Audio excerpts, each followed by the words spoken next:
les Français ont voté pour les élections européennes QV 2019. Le rideau est tombé, voici le temps des bilans. Pour ma part, et pour ce faire, je voudrais prendre comme point d'appui, peu valorisant pour la France il est vrai, un extrait du discours tenu dans la cité de Lyon par Emmanuel Macron, président de la République française, le dimanche 5 février 2019.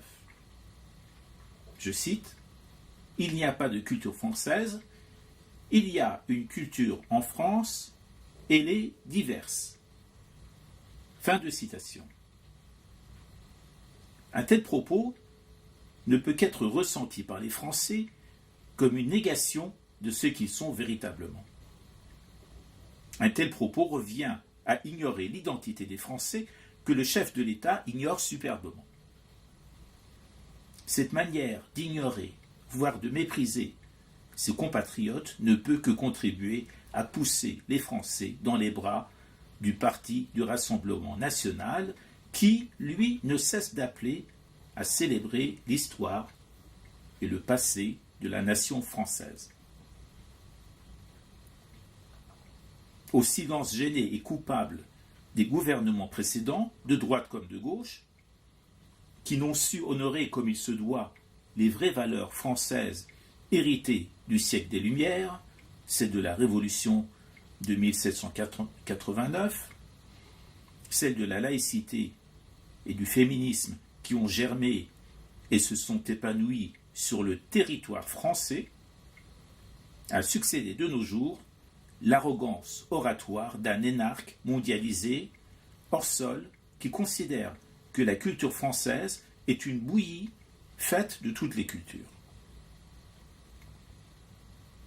L'omerta dont font l'objet les Français, citoyens patriotes d'un pays dont l'art de vivre, les valeurs d'humanité et de tolérance servent de repères et de modèle au monde entier, a préparé le terrain d'une radicalisation politique dont nous sommes aujourd'hui les témoins. Par ailleurs, les Français, dans leur majorité, ne veulent pas de cette Europe libérale dont Emmanuel Macron s'est fait le porte-parole. Une Europe qui est forte envers les faibles et faible envers les forts. Dans notre monde postmoderne, le qualificatif patriote est devenu une obscénité aux yeux de l'élite libérale de gauche comme de droite. Il est assimilé à du passéisme, à du repli sur soi, et même parfois à du racisme. Un terme nouveau, cependant, se fait entendre depuis peu, celui de souverainiste. Ce vocable, qui à la faveur d'intellectuels estimables et dignes de ce nom, revendique le droit, pour le peuple français, de décider lui-même de son destin. Le souverainisme est devenu la nouvelle grande bataille de vrais intellectuels qui ne sont pas coupés du peuple français. Quoi qu'il en soit, en France, être patriote ou souverainiste signifie bel et bien éprouver un véritable intérêt pour la sauvegarde d'un patrimoine géographique, intellectuel, artistique et humain spécifique à ce pays.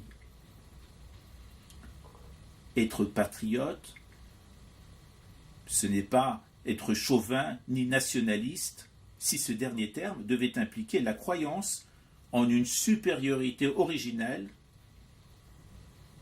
vis-à-vis de peuples au-delà de nos frontières. Un coup d'œil depuis l'Iran maintenant. Il y a bien des années, j'ai quitté mon pays pour la France, afin d'y poursuivre mes études. Mon adolescence avait déjà été enrichie par la lecture des œuvres de grands auteurs français, Hugo, Zola et Balzac pour le roman, Rimbaud, Baudelaire, Villon et Verlaine pour la poésie. Par eux, j'ai appris la parole libre et la pensée libre. Et ceci est bien français. Je venais de quitter une dictature pour une démocratie. Je me rendais au pays de Molière, de Boileau, de La Fontaine et d'Aragon pour y apprendre l'irrévérence envers tout système totalitaire et la critique envers tout dogme et toute idée reçue. J'y ai donc appris la liberté, comme ce fut le cas de tous mes compatriotes qui ont suivi le même itinéraire. Or, depuis des années, je ne cesse de constater la démission, autant culturelle qu'économique, des hauts responsables de ce pays face au rouleau compresseur de la mondialisation qui rabaisse les individus pour en faire des consommateurs compulsifs. Je demeure consterné ici face à l'inculture des hommes politiques, de l'élite médiatique, des artistes et des prétendus intellectuels. Le véritable savoir y a été remplacé par la culture du loisir. On ne cesse d'y vanter les besoins matériels. Les marchés sont envahis par une nourriture bas de gamme à l'image du savoir bas de gamme prôné par nos présidents. Je ne vous cacherai pas que je suis atterré devant les discours des Sarkozy, Hollande et Macron, dont on n'apprend jamais rien ou presque rien en matière culturelle.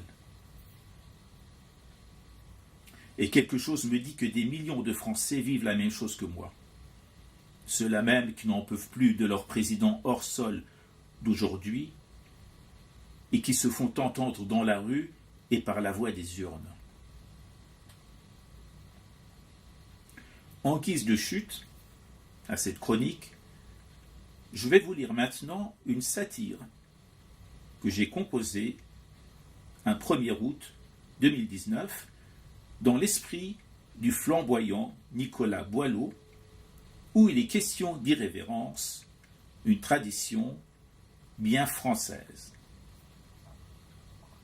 La parole est à la poésie.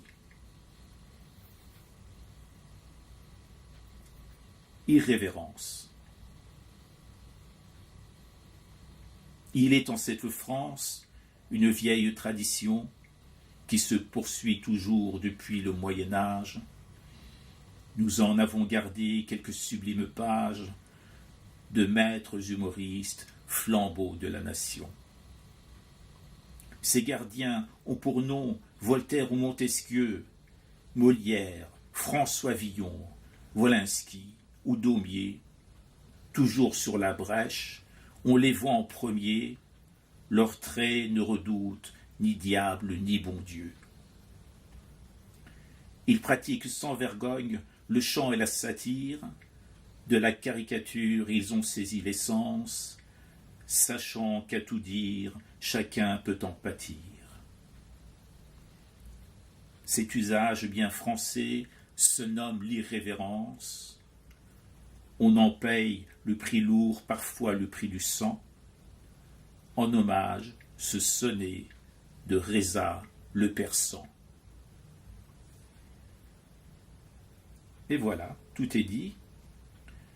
Si cette chronique vous a plu, n'hésitez pas à la partager. Je vous dis à très bientôt pour d'autres récits et commentaires sur l'histoire et la culture persane et pour des regards croisés entre mes deux pays, la France et l'Iran.